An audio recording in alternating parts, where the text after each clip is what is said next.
Assalamu alaikum, welcome to Game Changer. I'm Maryam Zia. In today's program, we will be talking about the recent controversial statement of Prime Minister Narendra Modi. Of course, we know that Narendra Modi visited Srinagar, and of course, in this visit, he announced that early elections are expected in the occupied region, that is Indian illegally occupied Jammu and Kashmir. And he also promised that statehood will be restored in the occupied valley in the near future. What are implications of this controversial statement we will be exploring in today's program. Of course, this was the first visit after his re-election for the first visit to Srinagar after his third term as Prime Minister, and it is significant in the sense regarding his plans for the valley, but we will be talking about the previous promises as well. And when we look into this significance of this event, of course we know that Indian illegally occupied Jammu and Kashmir was bifurcated into two regions of Jammu and Kashmir in west and Ladakh in the east. And of course it has been administered from New Delhi since then.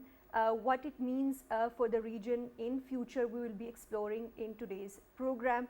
To discuss this and more, we are joined in the studios by former Ambassador Jauhar Saleem, who is also President IRS. Welcome to the program. We're also joined online by Dr. Asma, Shakir, who is Executive Director, Center for International Strategic Studies, Iiojk. Welcome to the program. Ambassador Jauhar, let me start with you. Of course, when we talk about significance of this controversial statement, overall, how do you look at this statement that he's promising the restoration of statehood? Can you give us a little context? Yeah, this is not entirely unexpected. We would recall that in August 2019, when Modi came up with his illegal and unilateral actions, whereby he's split the illegally occupied Jammu and Kashmir, as you've mentioned already. More importantly, he withdrew Article 370, and even more importantly, unilaterally abrogated Article 35A. Now that was very important because that meant that they could play with the demographics of a disputed territory, which is something against the international law. Because it was basically revocation of the special status of Jammu and Kashmir. Yeah, the revocation of special status, was one thing in terms of Article 370. But Article 35A basically said that, you cannot alter the demographics of of that particular disputed territory, and no outsiders could be domiciled in the illegally occupied Jammu and Kashmir, and similarly in government jobs, and they had certain guarantees which were taken away. And after that, what was done was, as per media reports, millions of illegal domiciles have been issued, practically distorting the demographics in favor of India, in terms of, because there was a Muslim majority, an overwhelming Muslim majority there, and that has been diluted. And of course, their attempt is to dilute it to the point where it becomes, the Muslims become literally a minority there, and then the whole dispute, and dispute is about the right of self-determination. Of course. And the right of self-determination is about, of course, it's based on the two-nation theory, right? And if they alter the demographics to that extent, then everything changes. Now, this recent announcement, when the August 2019 actions were taken, they also split the state to Ladakh and, of course, the Jammu and the valley part. And converted into union territories. Yeah. It was taken, the statehood was taken away, and it was placed under the union, like under the federal government, so to speak, the union government, so to speak, directly. And then they had promised at the time that this would be restored at some point. That was a promise made then. And subsequently, there had been indications that they were looking for an appropriate time to do so. Right, and of course, thank you so much for explaining it so eloquently, the context for our viewers. But let me take this question to Dr. Asma now. Dr. Asma, keeping in mind the recent visit, first explain us the significance of this visit to Srinagar by Prime Minister Modi at this point in time. Also keeping in mind that BJP did not participate in the, of course, did not had any candidate for the first time in the valley, what it means, and also when he says that elections are going to be held soon and expected timeline is of course September. What do you make of all this situation? It's a very important question, and this visit indicates that Modi's preference in terms of domestic and foreign policy, the significance or importance Modi is giving to Kashmir. So visiting Kashmir Valley is again a tactic to make people believe, especially in India and the international audience, that everything is normal in Kashmir. But this visit also is very important because Kashmir Valley didn't vote for BJP, neither for the proxies of BJP. And for whom Kashmiri voted, for those people who are a symbol of resilience, peaceful resilience against the illegal occupation of Indian forces. So this is really important point. So when Modi says that in September they are conducting elections, it means that they want to register a point to international community and the locals that everything is fine in Kashmir But Valley. Asma, how credible is this timeline? Because we have been hearing this time and again, like of course ambassadors have also alluded to that these promises we've been hearing for quite some time now. So how credible is this line at this point in time? This timeline also indicates upon the anxiety of Modi regime. Because September looks like a superficial idea, because just the other elections have ended, and conducting another state assembly elections is very difficult. But we also have to keep it in mind that Modi wants to conduct elections before winter. So if not September, it would be in October or November somewhere. So this is more important thing is the Modi's false claim of restoration of statehood. So Modi has to explain that which statehood he wants to restore, the statehood which Kashmir, Jammu and Indian occupied Jammu and Kashmir used to have before revocation of Article 370, or a statehood which other states in Indian map or under Indian constitutions have. So because these two are totally different things. And above all, it is again very important that if Modi is giving this image that these elections can be a solution to the problems of Kashmiris, he needs to understand, along with the whole civilized world, that the only solution to Kashmir conflict is the implementation of UN plebiscite and nothing else. And especially when people of Jammu and Kashmir, Indian occupied Jammu and Kashmir, peacefully expressed their resistance, commitment, and dedication to to their right to plebiscite, and that is why they didn't vote for pro BJP candidates or even pro India candidates as well. And those parties which were responsible for bring BJP in Indian occupied Jammu and Kashmir, just like Mehbooba Mufti's party, they did not give them any support, and that is why Mehbooba Mufti lost the elections. Dr. Asma, how significant is that in that political context, and what are the potential political ramifications for the valley at this point in time when he says that the statehood is going to be restored? Politically, the local parties in Indian occupied Jammu and Kashmir, they supported it because the the Lok Sabha elections were a ray of hope for them that they can play a role and they can have audibility in larger government sub setup. So they want, at least like for them, it is like a medium of expression. Votes and selecting their candidates is only a medium of expression to reject Indian oppression. So this is how Kashmiris are viewing the power of vote. And we should not forget that even Pakistan came into being with the power of vote when Muslims voted for Muslim League. So using vote as a power and using vote as a symbol of resistance is not a bad idea. And this is what exactly right now most of the Kashmiris are thinking, because if you see, all as per all international indicators, reports, surveys, Kashmiris were under virtual siege during last 5 years. They were not allowed to speak. The freedom of speech does not even exist. People cannot even talk in their drawing living rooms that whom they are supporting and what future they want for their kids.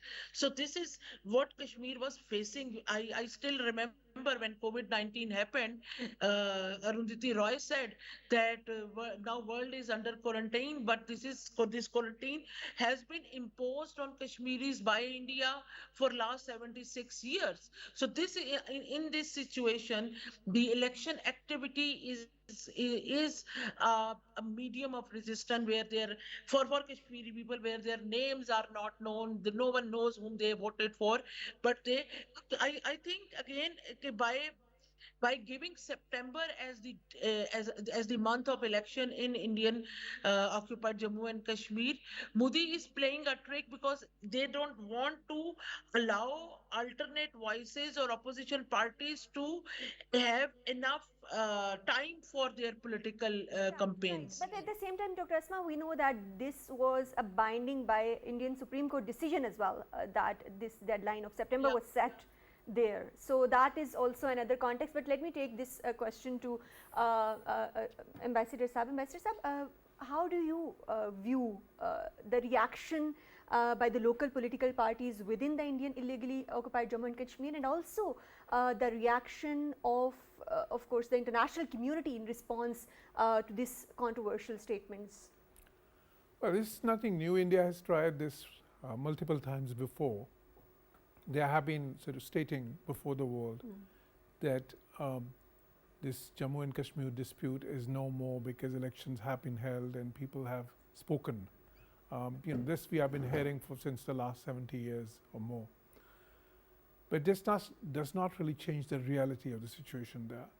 The reality is that it is an illegally occupied and disputed territory. It is a dispute between India and Pakistan, number one, but it's also about the right of self-determination of Kashmiris as enshrined in the United Nations Security Council resolutions of 1948 and and subsequently. So do you see over time an evolution in the responses by the international community as well as the political parties, especially after 2019?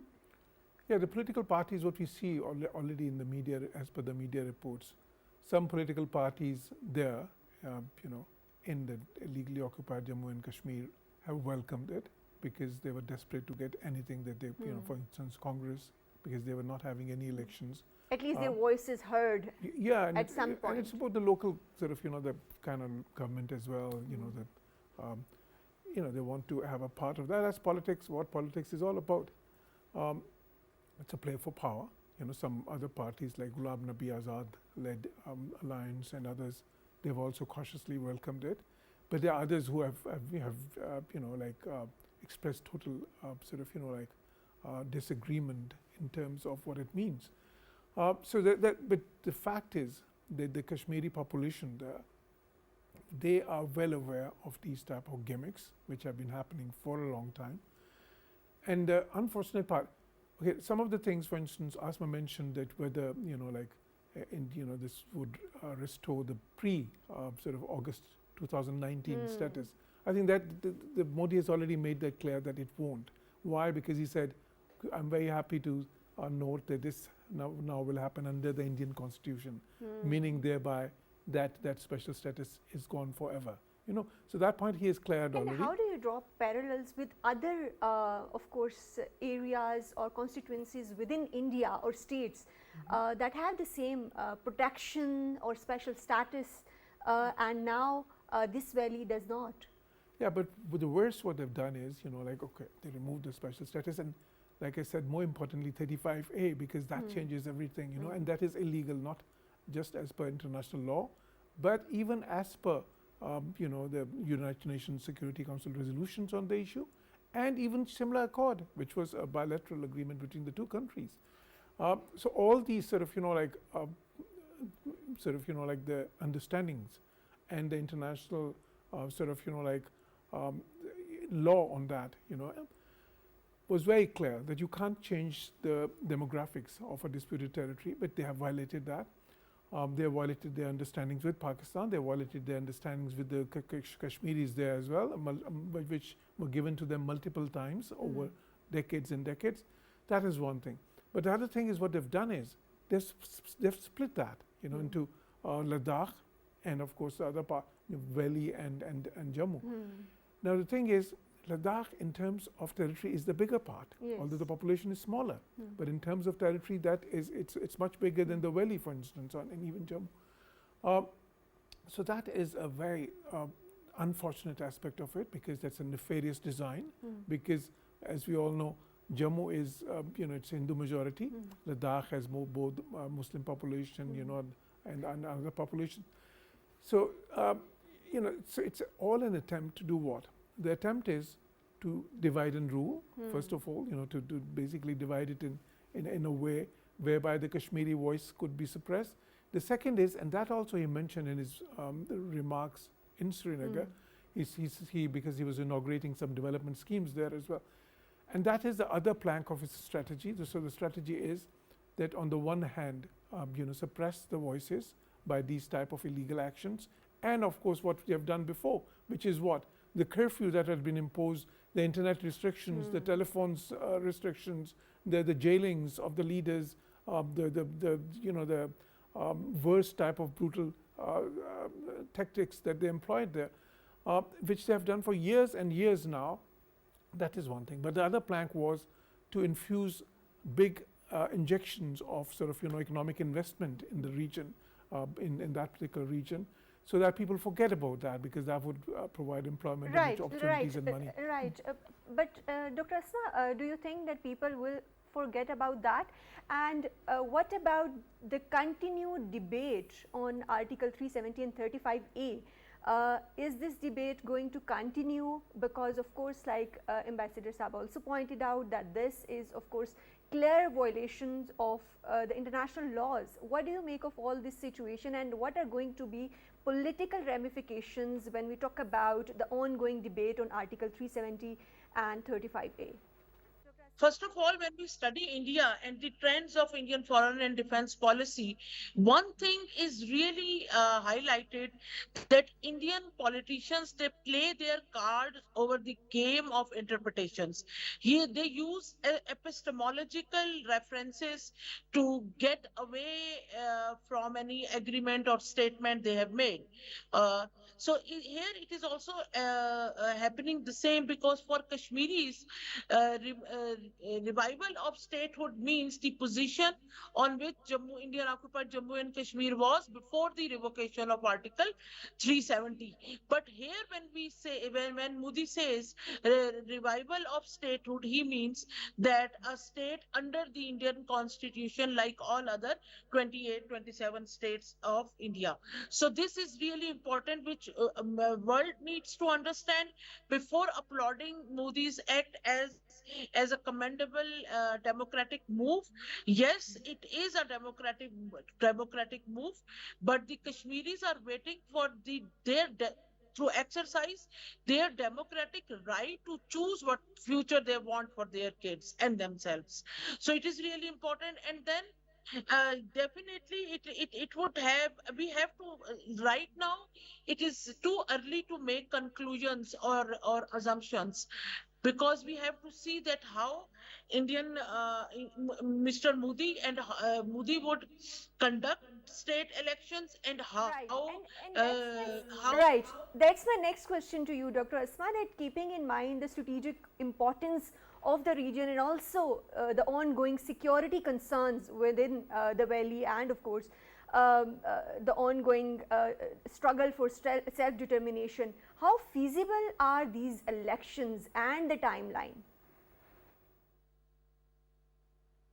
this is again a very important question, and I would try to frame it under logistical and approachable possibilities, because in September, July, August, September, there is a rainy season in whole Jammu and Kashmir, and there are a lot of light landslidings, and the places are not approachable physically. So again, this means for me it is really it is really fishy that why he used the term. Yes, Supreme Court said that elections should be held before September, but even then I foresee that maybe Modi regime would use the weather conditions, the logistical restrictions as a tool to refrain Kashmiris from actually voting for themselves, and for as as we have seen in the last elections of India, Right, right. pre and post poll rigging. But at the same time,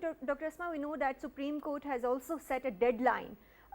So, do you think that Election Commission would be able to ensure this, of course, that these elections are held on time? Can you frame for us how those things are going to be coming into play?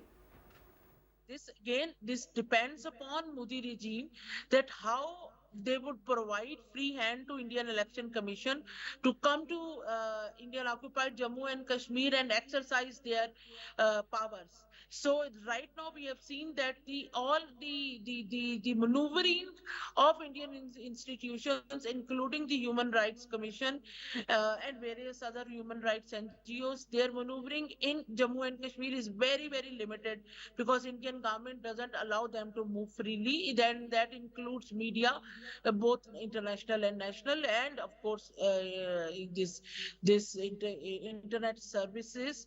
So it's really hard to speculate right now at this moment that what Modi is going to do.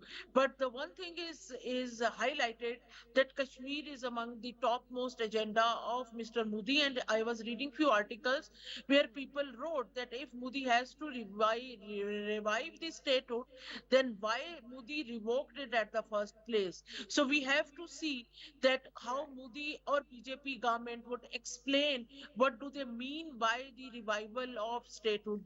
Right, If they right. mean that it would be the post revocation position, then it would be fine. But How do you think that BJP is going to be strategizing a strong foothold in the valley, keeping all this political and social context?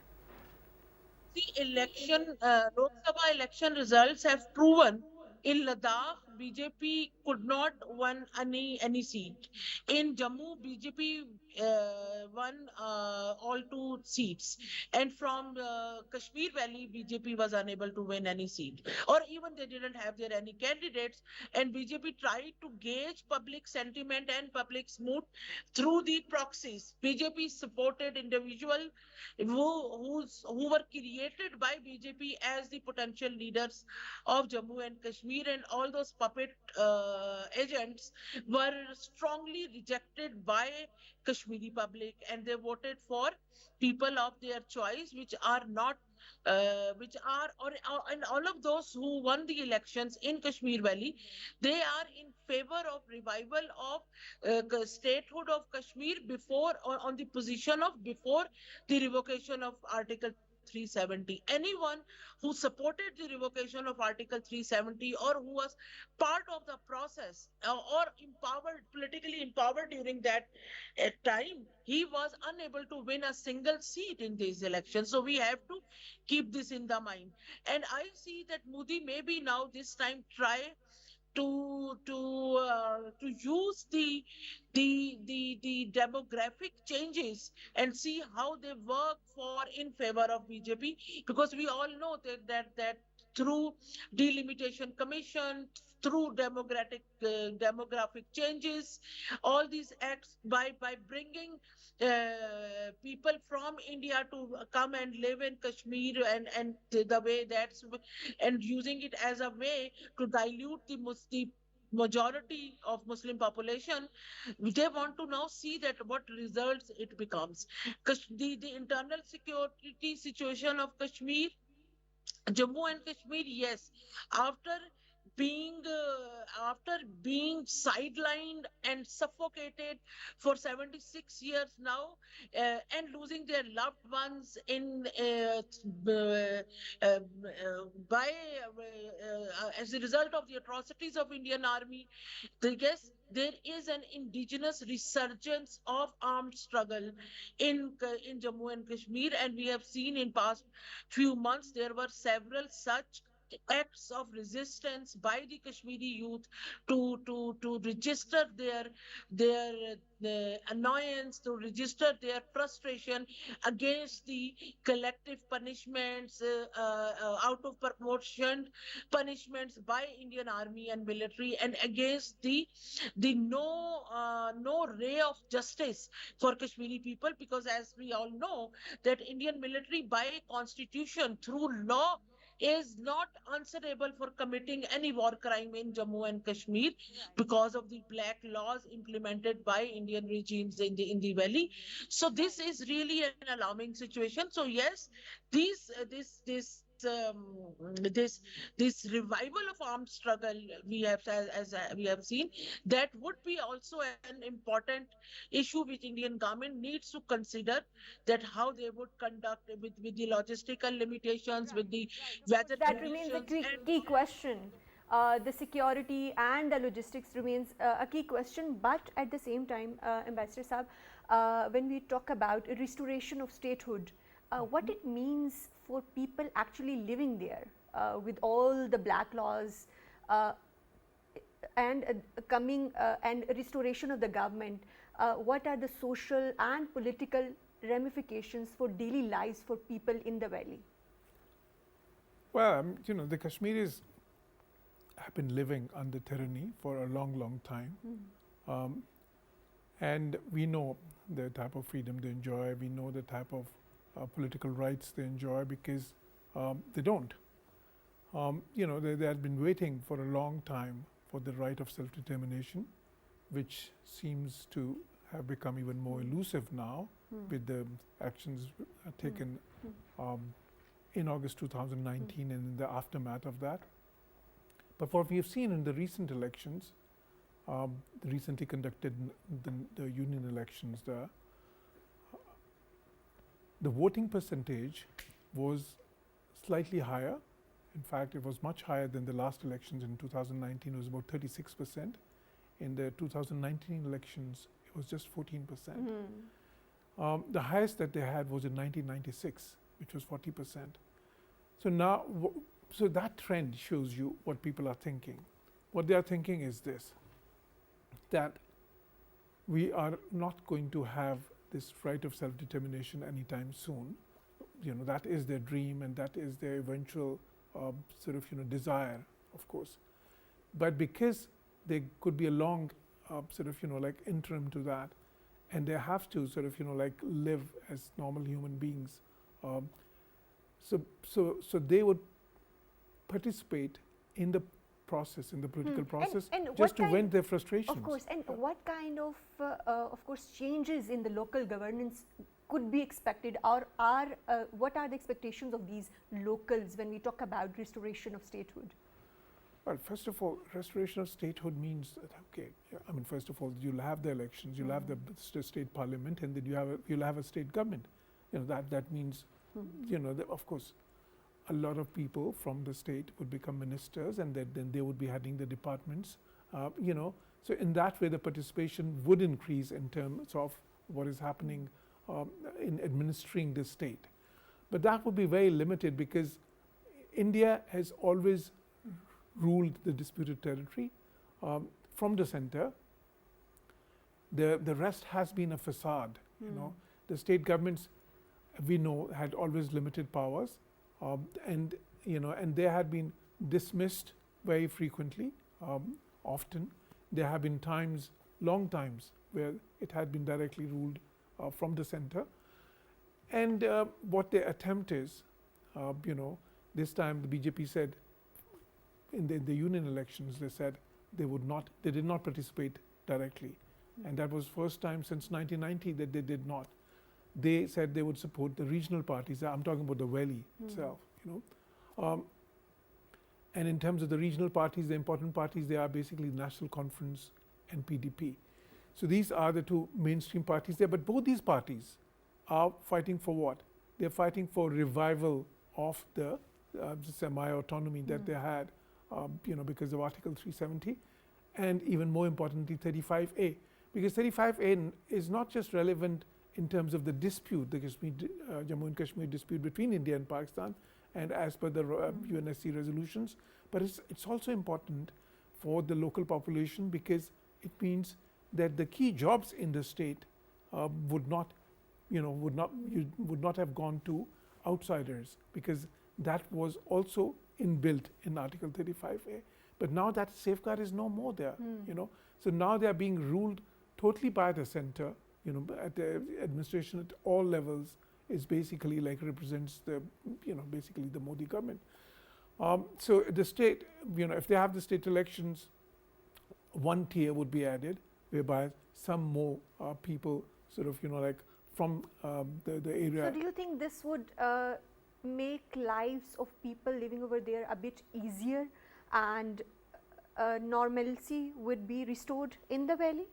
I mean, normalcy is a big word, and normalcy can't be restored until the dispute is resolved. Until it's still a facade, but it will be a facade. But you see, we have to remember that people, human beings, can live under very extreme conditions as well. They have to survive. Their families have to survive. They have to have some livelihood. Normal life has to go on. So for that, so far, like I said, people there know now that their eventual objective is not going to happen anytime soon, is not going to materialize anytime soon. So they will have to probably, this dark era would continue for quite some time now, and they have to be prepared for that, and they have to make the best of that, whatever they can get during that dark period. And if the statehood is restored, and first of all, it will be a bifurcated statehood. Ladakh has been already separated, and he's given no indication that that would be annulled. Second of all, it is clearly indicated that Article 370 is not coming back. Article 35A is not coming back. So this would be a new reality, and this reality would be even darker than what Kashmiris had seen before, because before at least they had these safeguards. Because before at least they had a facade of autonomy. Now they won't even have that. But what they would have, and because of that reason, I believe that if the elections will be held, the state elections, the level of participation might be not that low in terms of the voter turnout. And why is that? As we have seen in the national elections as well, that is because the people at least want some participation in the administration of the states. Now they've even taken the statehood, but of the illegally occupied Jammu and Kashmir, because they have to survive as well. So for this, they're in a survival mode.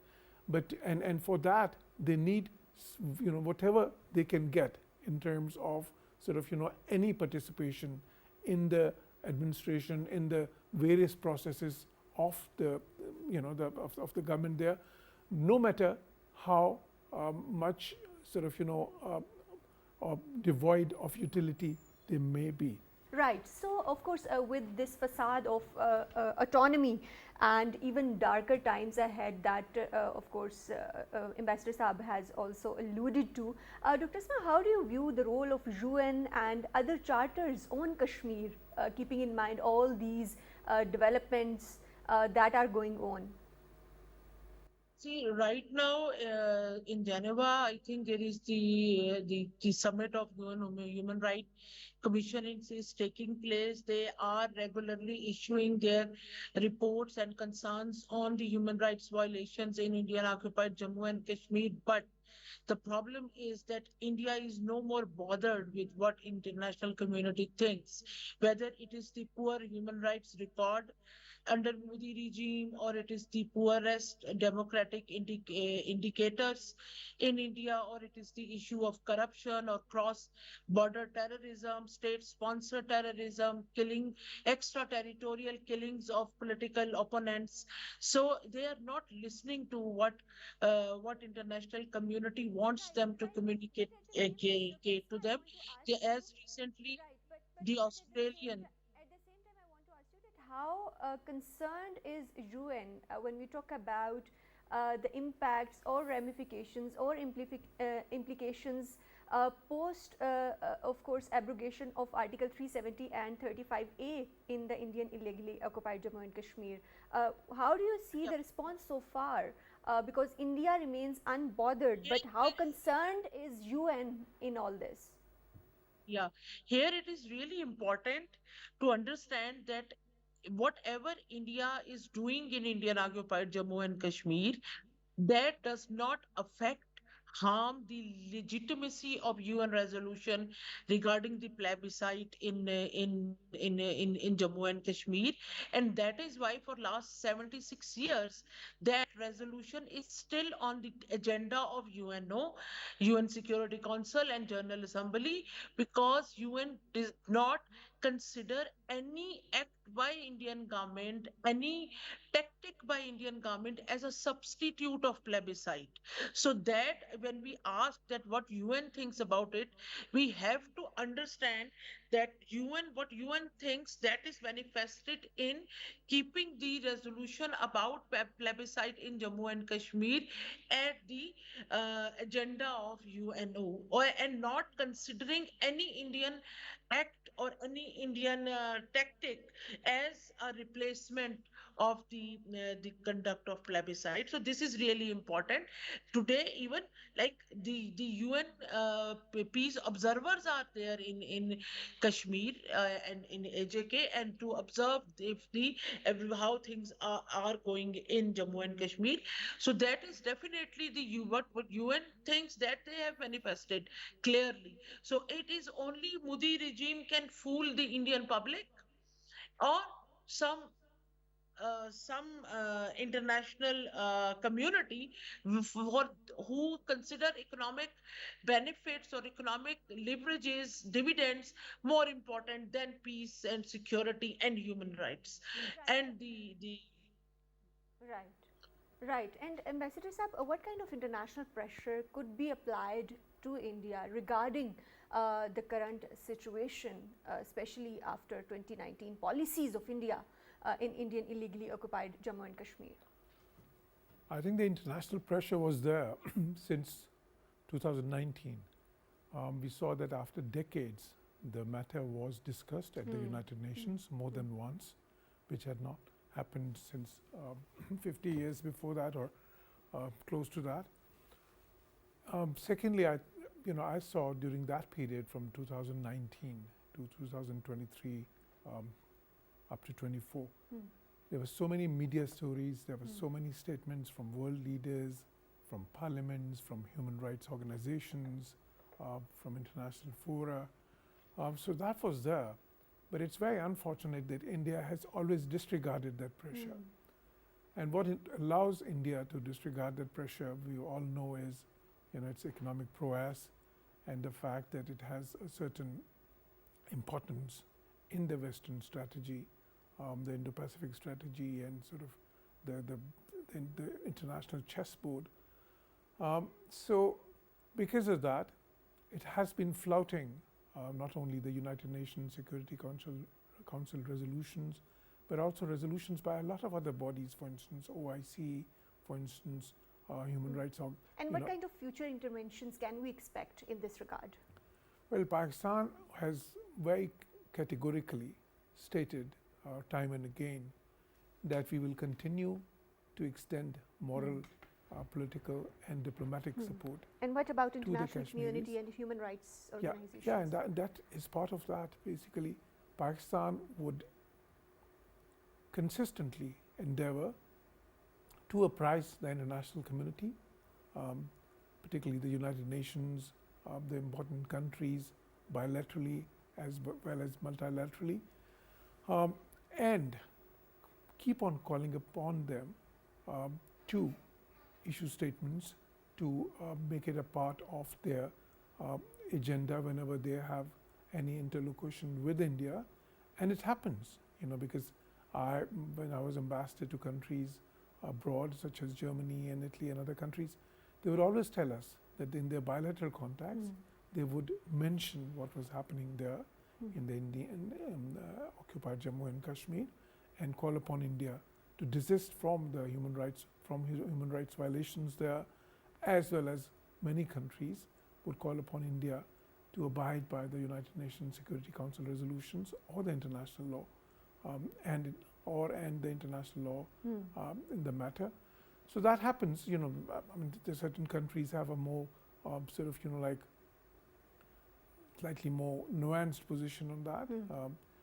There are some countries which which have held steadfast in terms of supporting the United Nations Security Council resolution. So that variation is there, depending upon India's relations with those countries, depending upon their sort of their interests. Right. So this is going to be an unfolding situation in the coming months as well. It's going to be a continued process. Of course. And this happens in international arena. We see that.